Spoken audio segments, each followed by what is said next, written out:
Welcome to the American Conservation Experience podcast. Get ready to meet the inspiring individuals who are the driving force of conservation projects across the country. From the towering peaks of our national parks to the vital ecosystems of our wildlife refuges and beyond, we'll introduce you to the dedicated people who are making a tangible difference. Join us as we shine a light on the often unsung heroes who build and maintain our trails, revitalize crucial habitats, and so much more, all powered by the energy and commitment of thousands of young adults. So let's dive in and explore the world of conservation together. Thanks for joining us.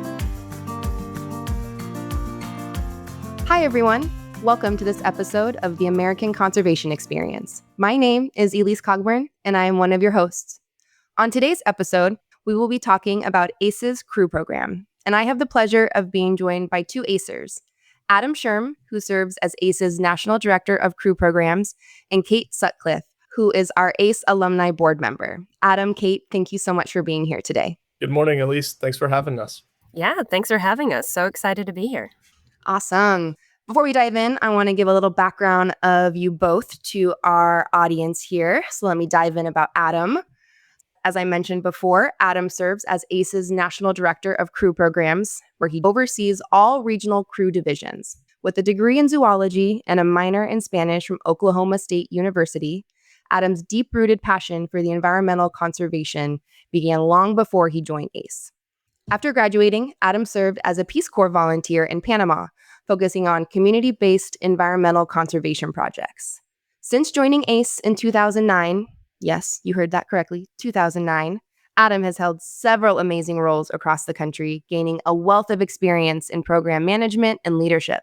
His passion for the environment and professional development for young adults has fueled his career and inspired people along the way. Thanks again for being here, Adam. Kate Sutcliffe served with ACE's Mountain West Division in 2014.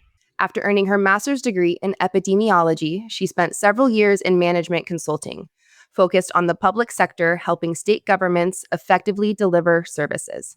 However, ACE gave her a passion for conservation that never really went away. She took time off to serve a second AmeriCorps term with the New England Land Trust. She published research on wilderness and social media and spent last summer running a women's chainsaw crew for another conservation corps. Today, Kate wears a couple different hats. She works for a tech startup focused on the government space. She is co-founding a green tech startup company, and she also teaches personal finance to a AmeriCorps member. She is based in Cambridge, Massachusetts, and as I mentioned in the very beginning, she is also ACE's Alumni Board Member. Thank you, Kate, for being here. Alrighty, so before we dive into our episode, I really want to set the scene for our folks listening. So Adam, would you mind, before we dive in, can you just let us know what a conservation crew actually is? Yes, sure thing. A conservation crew is a team of young adults led by an ACE staff crew leader and an assistant team leader, accompanied by 3 to 4 members. Crew sizes can vary, but a 6-person crew is about the average. Our conservation crews work all across the country and even in U.S. territories, specializing in a variety of environmental conservation projects. We have regional offices that act like hubs for crews to return to every 2 to 4 weeks for logistical support and resupply on tools, food, as well as get some time off to relax. Off days are built in the field as well as at our base locations.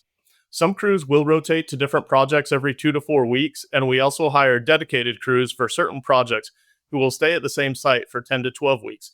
Base locations are in Flagstaff, Arizona, Hurricane, Utah, Asheville, North Carolina, as well as Sacramento, Ridgecrest, and the Coachella Valley in California. Wow, we're everywhere, practically, basically, for the most part, right? Yes, a lot of different locations, and from those locations, the crews really travel around, and so we cover a large portion of the United States, as well as San Juan, Puerto Rico, and St. Croix in the U.S. Virgin Islands. Wow. So that's kind of inspiring and kind of wild to think about how big our country is, including our territories, and knowing we're in a lot of these spaces. Do you mind, Adam, giving us a quick overview to kind of give us a glimpse into what's provided for our members and what their term will be about? Yes, sure. So from our base locations, our crews work regionally, which can be anywhere from an hour away to a 2-day drive or even a flight from our regional offices, working in a variety of landscapes and project types. So the benefits that crew members receive, they receive a weekly living allowance. They receive food on project, breakfast, lunch, and dinner, tent for camping, communal camp gear like kitchen supplies, camp stoves, things like that the crews use together. They receive transportation to project sites. And a big one is free housing on off days. Housing is communal style housing, dorm style. Members also receive ACE orientation, which includes a variety of training to prepare them for their term of service. Some members who are able to commit to at least 6 months or are hired for specific project types may also receive wilderness first aid training, CPR, chainsaw training, crosscut training, or project specific training like dry stone masonry and rigging. Rigging is using cables and pulley systems to move large rocks weighing over several hundred pounds. We also provide training in plant identification and herbicide usage as well. I'm just letting that sit for a minute because that's a lot. We do a lot. Our crews are trained in a lot. And a lot of that comes with that training comes certifications, right? Yes. Several of those trainings do receive official certifications. We have certifications for our chainsaw training, for our crosscut training, as well as our wilderness medicine trainings, which include wilderness first aid and also a wilderness first responder is a track that some members and crew leaders move towards as well. So those do receive official certifications that are recognized nationally. Other trainings we provide are more hands-on and experiential training that don't come with an official certification, but are recognized through experience and time in the field. Oh, definitely. And helping them prepare for their next step, whether that's within conservation or even outside of conservation. Those skills are very adaptable. Exactly. Yeah, they're going to be helpful in no matter what careers people go to. Cool. So one last final question just to set the scene for our folks.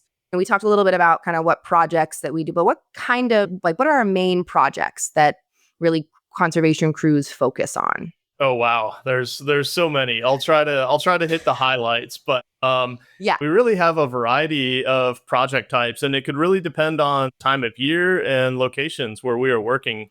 Typical projects can include habitat restoration, which would include native seed collection, planting of native species, and non-native invasive species removal, which is the bulk of habitat restoration.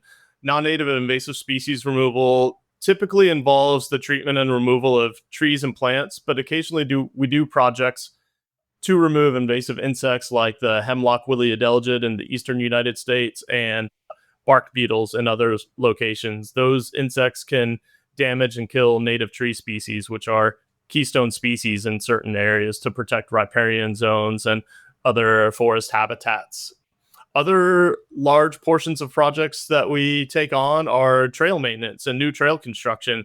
This can be trails projects where we're up to 10 miles in the backcountry. And so those can be really unique and rewarding projects. We do projects that involve fence repair and fence building, as well as boundary marking, chainsaw work, which can include fuels reduction, thinning, and timber stand improvements, and even log outs to clear trails from obstructions.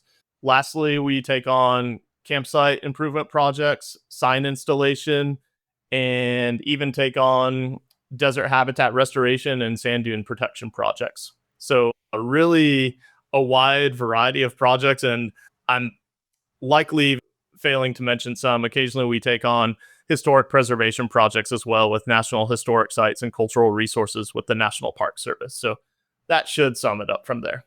Thank you so much, Adam. I really, really appreciate that a lot. Let's flip it over to Kate real quick, since give Adam a little bit of a break, maybe take a drink of water.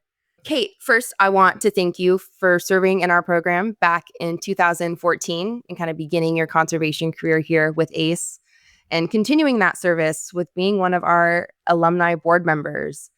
I'd love to hear a little bit about your experience serving on a crew as a crew member. Yeah, well, I'm definitely the thankful one. ACE changed my life in so many positive ways. But I did serve with ACE back in 2014. So as you mentioned at the beginning, I served out of Ace Mountain West, which is based in Hurricane, Utah. It's about 20 minutes away from Zion National Park, so a really incredible place to get to spend your off days for sure. When I served, I was so lucky in that I had such an incredible diversity of projects. I got to do the very classic trail building project where you're building a new trail or maintaining a new trail. But I also got to do invasive species removal.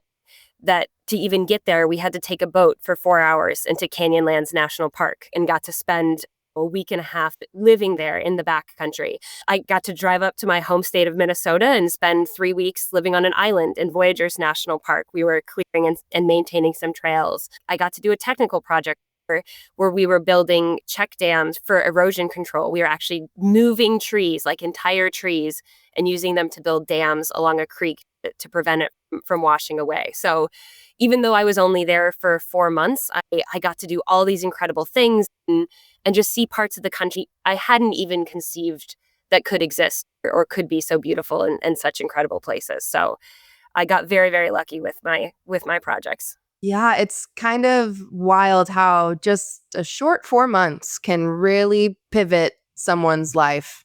It only took me 3 months working in the North Cascades National Park for me to realize, oh, wait a minute, maybe I don't want to go to law school. I think I just want to play in the dirt all the time and not go to law school because that sounds not as fun as being in the backcountry. Like going to Canyonlands, I can't even imagine what that experience was like. That being said, did you have any experience working in the outdoors before coming to ACE? I did not. And it resonates with me when you said it took being outside to let you see that you love something. But before I came to ACE, I'd done car camping maybe once or twice as a child and had to be dragged kicking and screaming into that experience. So ACE was something of an unusual jump for me. When I got there, I did not know how to set up my tent. I had to be taught how to do that. I didn't know how to do very basic things. I didn't know how to store food safely in the woods. I didn't know how to use trail tools. I didn't know any of it. But ACE taught me, and the people of my crew taught me, and it was something that you absolutely can learn along the way. And I think learning it with a community of really supportive peers is then what gives you the knowledge and the confidence to master it and then begin developing that love for the outdoors as well. So it's an incredibly supportive space to learn how to do it. So if you have also never set up a tent, that is not a reason not to come serve with ACE. Yes, say it louder for the back. If you do not have any experience in the outdoors, ACE is here for you. Part of our ACE orientation that Adam mentioned kind of in his introduction, we give you a deep dive into what it's like to camp, what it's like to backpack if you're going on a backcountry crew, what that looks like. They give you the skills and the tools and the resources that you need to succeed and thrive back there. That's amazing. I know you kind of, Kate, you nuggeted a couple of these really cool trips and these, well, I shouldn't say trips, they were work trips, these work sites. Do you have a couple, a kind of like a favorite memory or a project that you worked on that you could share with us? And if it was impactful for you in any way? Yeah, my absolute favorite trip was definitely Canyonlands National Park. As I mentioned, we got to get on a boat and go 4 hours down the river into one of the most remote part of the United States. And I don't know if that's a trip I ever would have been able to take on my own or plan on my own. But we had an amazing crew. I made some truly incredible friendships on that trip, but we also got the really lucky experience of we actually had some National Park Service rangers come along with us and work beside us for 8 days. And they just knew everything about the area. They knew about the plants, the history, the geology, and they were just sharing that knowledge with us all day. And we got such a deeper experience learning from them. And I was so impressed by their expertise and their dedication to wilderness ethics. That's really what got me started thinking about wilderness ethics and thinking about conservation and what that could look like. And that was a very, very hard project. We were doing invasive species removal. The sawyers, the people running the chainsaw, were running chainsaws 10 hours a day in very difficult to cut wood. It's very dirty. It was incredibly hot, but everybody brought so much joy and fun to the work that it didn't feel as difficult as it was because we had people who loved what they were doing, and there was always a sense of humor with it. And it was probably in the top 8 days of my life, that trip. Whoa, those are some pretty strong words there at the end. I'm going to take some credit for ACE there. Thank you very much. I also want to go back to what you said and especially in terms of just giving a quick shout out to all of our NPS partners and all of our federal partners and the people who work on public lands, their expertise, their knowledge, their passion, their dedication, not just to serve on the lands, but also to give that knowledge forward to the next generation. I don't think that we'd be able to do this work at all without them. And it's grateful that you were able to get that experience firsthand from them coming on your hitch and giving you a glimpse into what it's like to work kind of as an NPS staff member or park ranger or biologist, which is really cool. Yeah, I know their mentorship has inspired so many young people in conservation. That's incredible. I want to flip it over real quick to Adam. So as I mentioned in the beginning, you've been with ACE since 2009. You've really built your career in conservation in here at ACE. And I can tell you how grateful I am coming in much later than 2009 and seeing what crew program is and knowing that you had a very influential part. I'm going to brag about you a little bit, Adam, because you have helped grow our crew program, not just individual divisions. I mean, even though you did start our Asheville division, you've helped build our program immensely. And so since being here for so long and really experiencing all these different types of hitches and different projects and different project partners, are there any hitches or projects that really stand out to you in your tenure here at ACE? Yes, there are. And I will say from the list that I have, I'm still jealous from Kate's project being on Canyonlands and traveling down the river. That's a pretty epic project that I haven't been on either. So yeah, that's great to hear. We really do have a lot of unique projects at ACE. Projects that stand out can really depend on anything. I've had some projects that were really special due to the location or wildlife we saw. Other projects that stand out due to the type of work and sense of accomplishment. While some projects really stand out because we had an amazing crew that formed a really strong bond and project partner who was really passionate about the work and teaching us new skills. As Kate mentioned on her project in Canyonland, sounds like the National Park Service staff was really, really influential on that project. And so with all that being said, some of the projects that really stand out from my career, either being directly or indirectly involved, would be 6-week trails backcountry project in the Coronado National Forest. That's in southeastern Arizona in the Safford Ranger District. I was a crew leader at that time, but just being on the trail and camping for 6 weeks was very unique. I was on a project in the Tahoe National Forest, which is one of the most beautiful places I've ever seen.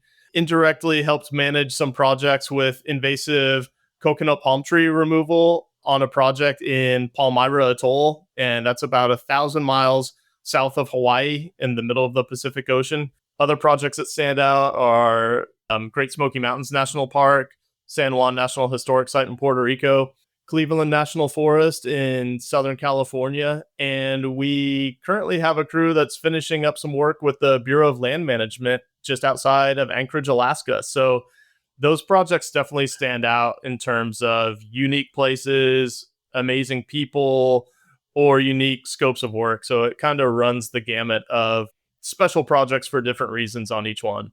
Wow. I want to go back real quick to kind of the first project you talked about in the Coronado National Forest where you spent 6 weeks in the backcountry. Were you out there for a full 6 weeks? Like, did you have to carry food and water for 6 weeks? Like, how did you sustain yourselves out there? Yeah, so in partnership with the Forest Service, amazing partners, we did have pack support from Forest Service pack stock that got us into a base camp that was about 6 miles into the backcountry. From there, we were performing trail maintenance on I think it was about a 12-mile loop trail. And so from our base camp, we did have to move camps twice, but we had to move camps where there was a water source. So we were scouting out ahead, make sure there was a stream where we could filter water from. And so from our base camp, we moved camp a couple times. And then we also got resupply from the Forest Service every 2 weeks. So the Forest Service had pack stock and they brought in a resupply of food to our base camp location. And sometimes we would have to move from there. But yeah, it was a really, really unique and exciting project just to be hiking and in the outdoors for that long. We even had on some of the off days, like we performed a play and just did different things to keep busy and entertain ourselves when we were that far from civilization. I envisioning you, Adam, playing Midsummer's Night's Dream in the middle of the forest somewhere, and my heart is happy. That's a great image. I don't know if it was that, but that's the image I have in my head right now. With that being said, you're out in the wilderness for 6 weeks. You're with the same small group of folks for 6 weeks. You are learning, you are having to adapt, you are having to change. I can only imagine how that felt, and almost potentially like a transformation in a way of learning new things. Like, how have you seen kind of the impact that you had on that trip with other program participants, kind of that impact of those types of styles of trips, or even those transformations that you've seen from members when they first leave and then you see them return 6 weeks later? They might be a little bit dirty, a little bit more crustier, but I'm pretty sure 99.9% of the time they've got a big smile on their face. Yeah, it's so valuable in different ways. We have a lot of time with people in the outdoors, and it definitely takes some practice in terms of patience and getting along with everyone. There's different skills where people need to learn teamwork, cooperation, compromise, all those things in a group dynamic when you're with a group of people for an extended period of time. All those things come into play, and I think people really learn a lot about themselves and how to navigate those dynamics, which will be helpful in any career that people move into. And also, yeah, we definitely saw some members struggled on the hike in. It was a very difficult hike, and we took it slow. We allowed ourselves plenty of time, and some members that were a little concerned they weren't going to be able to make the hike in or out. We allowed ourselves enough time and took breaks. And when you're hiking in with gear, it's very different from a day hike where you're doing a weekend hike for fun. You're carrying in water, you're carrying in tools, you're carrying in your tent, you're carrying in your sleeping pad, clothes for extended period of time. And so all those things do make it a challenging hike, but members really persevered and learned a lot about themselves that they can do those challenging physical projects. I remember when I was working in the North Cascades for a PhD student, we were studying high alpine lakes, and we called it the claw. And it was because we had to gather sediment from the bottom of every lake. And I swear it was like a foot in diameter, and it was metal. And if you've ever carried metal, metal's heavy. Just on its own, metal is heavy, let alone with a week's worth of food. Plus, we also, I think, the PhD student, she drew the short stick where she had to carry our inflatable raft, and we had to hike throughout the backcountry. And I remember one of the first times I think I took a break it felt like every 10 steps practically, but it was very kind. And the one thing that I really appreciated is that there is this culture of being outside. And even though in my experience, I was only with one other person, but being on a crew, I think with crew, you really get that team mentality, and they really help support kind of one another to kind of get to that next step and help encourage folks. At least that's what I've experienced in my experience. Now I want to switch gears a little bit because I know there is some overlap between Adam and Kate. And I heard a rumor, maybe it's a rumor, maybe it's not a rumor, that Adam stole a crew leader from Kate or something or other. I need some backstory here. What happened? There's some risks between you two that I think we need to clear the air maybe. Yeah, Adam, I've been simmering on this for a good 10 years, so I'm glad we have this opportunity. But yeah, one of my favorite crew leaders, I had him for several hitches, several different projects. I believe at the time Adam was helping launch the new North Carolina headquarters of ACE. And unfortunately, my crew leader was sent from Utah to North Carolina, which, all ACE crew leaders are amazing. So we got great replacements. But I will admit, Adam, I was a little salty about that. Our crew is upset to lose our favorite crew leader, even though I know it helped North Carolina. That is an amazing story. Yeah. The timelines where Kate and I had some overlap. We were starting the Eastern Division based out of Asheville, North Carolina in 2014. We started projects in May of 2014, and up until April of 2014, I was still in Flagstaff, Arizona. And so the first 5 years of my time in ACE was in Flagstaff, Arizona. And then moved out to North Carolina, and we were waiting on project agreements to get signed, waiting on the word go to be able to mobilize, and not as much time as we would have liked. We got notifications that the agreements were coming through, and so we did have to share resources, shall we say. And yeah, we were able to get a crew leader from Mountain West in Utah, a crew leader from our Southwest office in Arizona, and not to mention several vehicles as well. So yeah, big thanks to the organization and being cooperative, and yeah, letting people and vehicles travel across the country to make the start of a new program happen. But apologies that your favorite crew leader got relocated. I'll probably let it go someday. But I think it does just speak to how quickly you can develop really strong bonds and partnerships with people when you are doing work together. When you've built a trail with somebody, when you've gone through really challenging circumstances, you grow really strong friendships very, very quickly. And I think that is demonstrated in the fact that our crew was so sad that we were losing somebody who, maybe we'd only known 6 weeks, because it feels like a lot longer when you're working together and collaborating.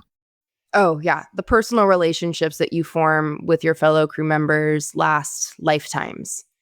And it's really neat to be able to see how those relationships shift and change and form throughout your time. I'm sure both Kate and Adam, from your time working on crews, you are still friends with people that you served on crews with. Adam, you might work with a couple of them here at ACE who you served with. Shout out Key and Roanne right here. So I want to flip it a little bit, kind of go a little bit more into that, Kate, on your end.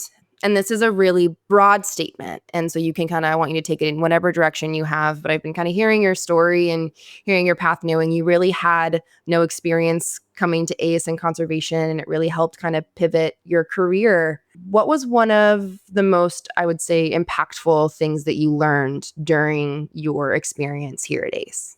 It was definitely that I have the capacity to do hard things, which ACE taught me that in a very tangible way. Adam, I was laughing a little bit when you were describing that hike in, because I had that exact experience my very first day on my first project at ACE. I talk about how incredible ACE was, but it was very difficult. And the very first project I was on, not knowing anything, was a backcountry project. So we had to carry in everything that 8 people needed to live in the woods for 6 days. We had a 5-mile hike in at elevation that I wasn't used to. And quite frankly, walking up that first mountain, I thought I was going to die. And then I thought I was going to die again when we got terrible thunderstorms at night and I could just hear the trees falling. I was like, this is it. A tree is going to land on me and I'm going to die. And then the last night when it started snowing at 2 a.m. and I knew we were going to have to hike out in this, I don't think I slept more than half an hour that night. It was so difficult. It was so physically challenging. It was so mentally challenging. But oddly, even as I was struggling, I don't think it crossed my mind a single time to quit. I just wanted to learn, how can I get stronger? How can I genuinely help my crew? And my crew never shamed me for being slow. They didn't shame me for what I knew or for what I didn't know. They just taught me, and they waited for me when I was taking my 50th break. And on the hike out, I didn't stop. I learned the lesson of it doesn't matter how slow you go. It just matters that you keep going. And that taught me that I have resiliency and that I can push through and do something that's really challenging. And that gave me such a confidence in my own abilities, at the time, just an ACE. But I've carried that with me wherever I've gone and tried to remember, just keep going. You can figure out how to do this. It doesn't matter how slow you go. So it was, in my mind, it will always be the most difficult hike I ever did. And it was also the one that helped me grow the most. And I'm so grateful. I had to climb 5 miles up a mountain carrying what felt like a lot of weight. In retrospect, it wasn't that much. Oh, yeah. No, I have had the feeling of this is it. I can't take me now. Just roll me off the cliff. I can't go up. I can't go down. This is where I live now. This is my new home. I guess I got to make a house. Abandon me. Oh, yeah. Oh, yeah. I mean, yeah, great views, right? I'm like, who wouldn't want to live here, right? Go ahead, guys. You go on ahead without me. That's funny. By the end of the summer, I was very, very proud because by the end of the summer, I was the fastest hiker on our crew. But the thing I noticed was it didn't get any easier. Hiking hadn't gotten easier. You just learn that you can go farther for longer, faster, and be in an equal amount of agony. So that was also an important lesson. I think that's what we call type 2 fun in the outdoor My community. favorite type of fun. Everybody loves type 2 fun. And if you haven't lived it yet, I recommend trying some. Highly recommend type 2 fun. Highly recommend type 2 fun. Also, if you don't know what that is, I highly recommend Googling it and the different types of fun there are in the world. That's actually a great segue into my next question for you, Kate, is what are you up to now? All of this hard work and grit and determination and resiliency that you gained, what are you doing with it? Yeah. So I think in my bio it was mentioned I used to work in management consulting. So I left that about a year ago and I decided I wanted to take some time off and figure out what was next for me. Because of ACE, I'd always kind of had this itch to go back and do conservation work again. So after I left consulting, I spent last summer working in Idaho as a crew leader for Women's Chainsaw Crew, which I'd always wanted to do. It was so much fun. We did fuels thinning. We were doing a lot of clearing down logs on trails. So I did that. I went to Spain. I hiked the Camino de Santiago, which is an ancient pilgrimage route, which was incredible. If you have a chance to do that, go do that. And then when I came back, I spent some time working on personal projects. I'm a personal finance trainer for AmeriCorps program, so I did that. And then just spent some time figuring out where do I want to go next. So as of right now, I'm working for a tech startup and I'm co-founding another a green technology company. But really, the areas I'm most passionate about in my life are helping governments serve people more effectively and adult learning. And I'm really lucky that facets of my work get to touch each of those things in different ways. So I'm very grateful for where I am right now. That's awesome. That's also a lot of work and a lot of different hats. And I just want to thank you for taking the time to chat with us this morning out of your busy schedule. That's incredible, though. I think it's very neat too, being able to take the skills though kind of out that you learn from conservation and take them kind of out of conservation into that consulting realm. I think a lot of the skills that people learn on conservation crews, I've mentioned this before, they're transferable. You can pivot, you can use them in different settings. Let's say you do a conservation crew and you're like, that was awesome and great and wonderful, but give me a desk, give me a computer, give me four walls. That is where I feel happy and safe.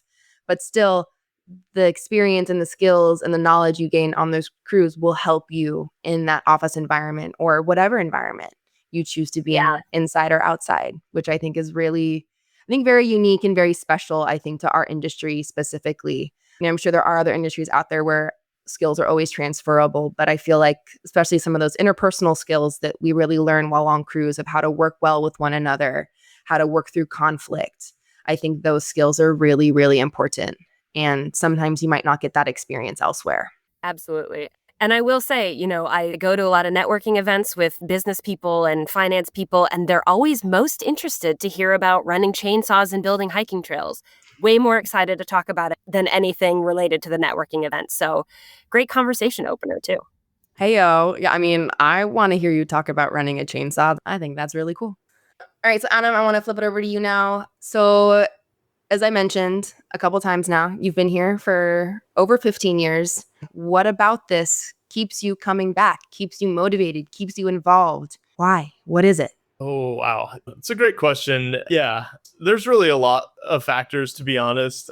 First and foremost, I've always loved being outside and exploring natural places. That's what got me into ACE in the first place. And although I'm not in the field that much anymore, I'm still involved in the work that is benefiting public lands, providing incredible opportunities for our crew members to be involved in conservation stewardship, and helping our land managers across the country with critical environmental conservation projects. I also enjoy a good challenge, and I'll say that hardly any day or week in ACE is the same. We're always presented with a new challenge or a puzzle to solve, and that's very engaging, frustrating, and satisfying all at the same time. I've also been incredibly fortunate to hold a variety of different positions during my time in ACE, as I was getting close to exploring new opportunities after 3 years of crew leading. To be honest, I was getting close to burnout. That's a lot of time in the field, a lot of time in a tent, sleeping in a tent and on the ground more than I was sleeping in a bed. So I was starting to think, what other opportunities are out there? A new position in ACE came up, and it was a trails trainer project coordinator position to manage several trails projects. And that was a new exciting opportunity, and that kept me engaged. And I did that position for several years. And then after that, another opportunity opened up. So lastly, the people we work with are truly incredible, from our crew members to project partners with land management agencies to ACE staff. Everyone is very passionate about what we do and really supports one another and has the best of intentions. A lot of it really ties back to our mission at ACE, but I've had some incredible mentors in ACE and with land management agency partners as well. It's made the work not feel like work. I know it's a cliche, but it's the truth. Working with amazing people on all sides has been really helpful and re-energizing. And I've also made some lasting friendships at all levels of this line of work, which are really special and exciting. And some of the folks that Kate worked with out in Utah, I'm still friends with to this day. And so it's a really tight-knit community and a lot of great folks out there. To echo, the people are what keep me here at ACE. When I first started at ACE in 2021, I worked within our EPIC program as a member manager, and I worked with members and I worked with project partners. And just the amount of passion and excitement that project partners had to help encourage and grow and teach the next generation of conservationists was inspiring and keeps me to do this work, even though I'm not in that role anymore. I work on partnership development and outreach now, and I get to share that with other people. And it was from that experience of just learning the people that I work with. Even most definitely the people on ACE staff are pretty incredible. And I feel so fortunate and so great to work with people like you, Adam, and Kate as our ACE alumni board member. I'm so grateful to be able to work with wonderful people like you. Before we wrap up completely, I like to end our episodes with one question that we ask our guests. And that question is, and I'll start with Adam first. You can take this, Adam, and Kate can round us out. That question is, in your opinion and experience, what does success look like in conservation 50 years from now? Well, I'd say success really looks like adapting to the needs of the environment and priorities of different land managers. I would love for us to get more involved in coastal resiliency as well as disaster preparedness and response. Our crews based out of Asheville have been heavily involved in disaster response projects over the last few years, and we really want to expand those efforts. ACE has supported disaster response work in Guam after Typhoon Mawar a couple years ago. We've supported disaster response projects in Iowa, Texas, and Florida over the years.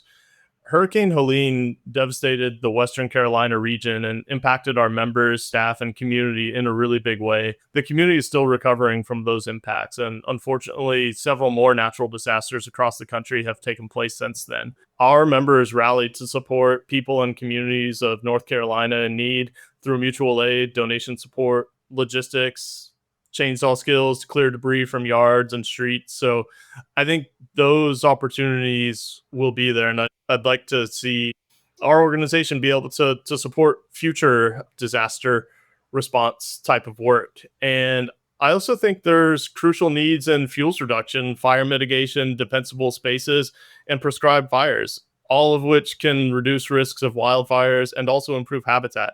ACE has some of the skills required to help in this sector, and we can build on what we have to provide more services for future needs. As with anything, building the skills and capacity takes time, but ACE definitely has a good base to build from, both in disaster response and in fuels reduction. So those are areas where I could see what success may look like 50 years from now if we really expand and broaden what we can offer in those areas. Oh, I love that.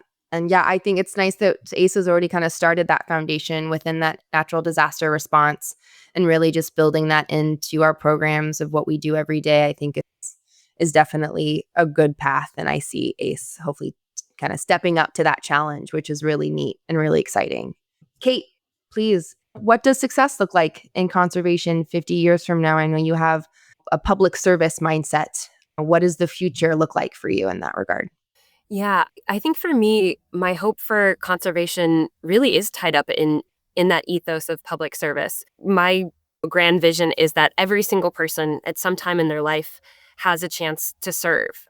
And that can look like so many things. Obviously, here for us on this podcast, it's been in the conservation space, but my vision is that every young person has an opportunity to step forward and serve in a way that's meaningful to them. Maybe that's mentoring kids, or maybe that's disaster recovery or public art, or yes, building trails.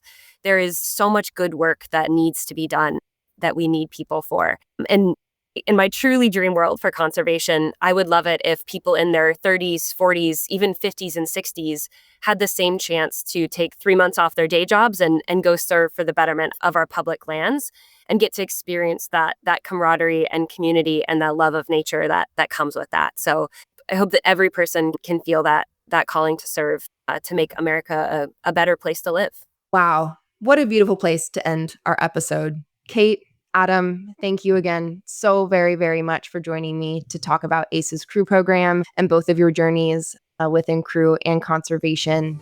I really appreciate it. Thank you. Thanks for joining us. Stay tuned for upcoming episodes and subscribe to our podcast on your favorite platform. Also, be sure to check out our website at usaconservation.org. Thanks again for listening, and we hope you'll continue to be part of our journey as we go behind the scenes with the dedicated individuals working tirelessly to protect and preserve our natural wonders.